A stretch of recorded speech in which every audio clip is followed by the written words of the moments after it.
Bladed in here and tossed in here last night. So the reason I'm doing it with the skid loader is it's so wet on this top layer. I want to knock everything down and press it in, and I'll probably end up blading it again with the dozer, and then going from there with how I roll it in with the sheep's foot. Everything's kind of sticking to the sheep's foot. It's not good. It's sticking there like crazy. But I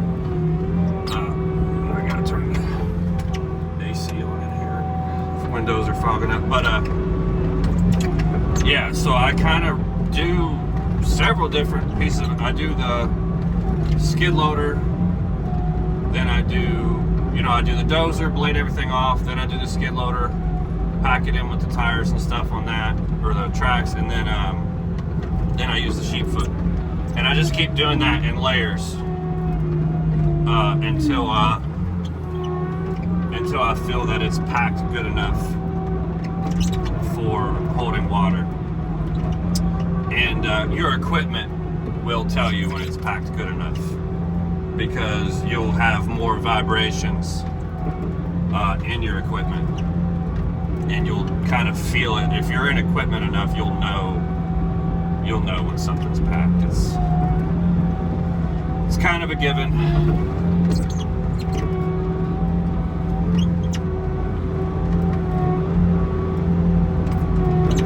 This is going to be a pretty thick dam for such a small pond, but that's okay. I mean, this dam is 10 feet wide right now, and this pond is maybe 80 by 60, maybe 100 by 60. I don't know, but because it's bigger than original. With digging all that stuff out and redoing the edges and creating this kind of beach shoreline on the top side, it's just going to seem a lot bigger. The depth isn't going to be what they want because of that rock in the bottom, but with what we have here, the fact that they'll actually have a nice pond it's a win. And I'm carrying this dirt around for extra weight in the skid loader. The skid loader's 9,000 something. With all the mud in the tracks, the mud in the bucket, and me and the fuel in here, it's probably closer to 11 to 12,000. So it's pretty good amount of weight to pack stuff in and roll stuff in. And then the sheep's foot on top of that, after going on this, like I said, if you did the sheep's foot without rolling it in with the skid loader first, when it's this wet, it'll kind of just clog everything, and we don't really want to do that. So that's the way I'm doing it. And I think the sun's going to come out a little bit later. It's 9 o'clock right now. But once the sun hits all this stuff and starts drying it out a little bit better as we're getting air to it, it's going to end up being a nice day. I'd really like to get this dam put back today, and then everything finished with the rough grade. It's probably not the best idea to build a pond this time of year, but we're having a warmer February. I mean, we're having a warmer February, so I was like, all right, let's just go ahead and do it, and more work's coming in, and we'll just see what happens.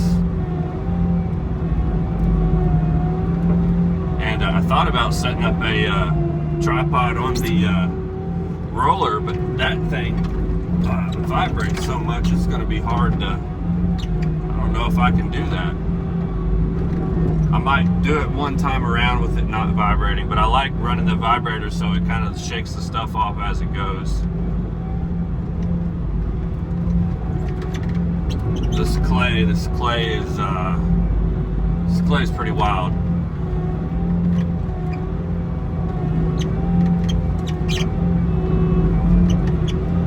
But we just keep going round and round and tracking it in evenly, and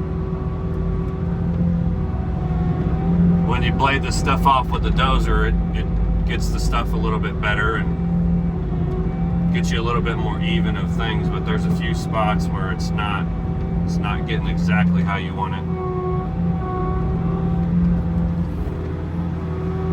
Like there.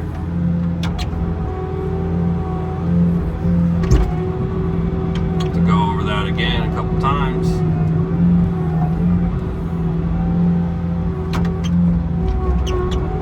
Round and round until it's packed in.